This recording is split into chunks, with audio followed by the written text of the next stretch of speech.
नंदुरबार शहर पोलिसांनी केली 8 गोवंश जनावरांची सुटका। महाराष्ट्र पशुसंरक्षण व छळ प्रतिबंध अधिनियमान्वये गुन्हा दाखल। दिनांक 8 एप्रिल 2025 रोजी त्रिकोणी बिल्डिंग कुरेशी मोहल्ला परिसरात गोवंश जनावरे अवैधरित्या कत्तल करण्याच्या इराद्याने व त्यांची बेकायदेशीर वाहतूक करण्यासाठी डांबून ठेवण्यात आलेले आहेत।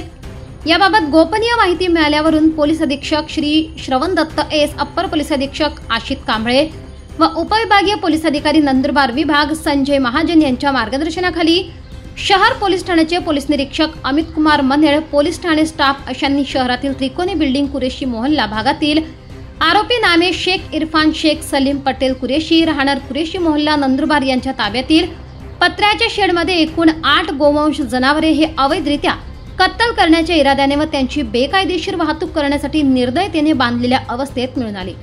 त्यान्वये सदर आरोपींविरुद्ध नंदुरबार शहर पोलीस ठाणे येथे गुन्हा रजिस्टर नंबर 239/2025 महाराष्ट्र पशुसंरक्षण अधिनियम 1976 चे कलम 5(5)(a), 5(b)(9) व प्राण्यांचा छळ प्रतिबंध अधिनियम 1960 चे कलम अन्वये गुन्हा दाखल करण्यात आलाय।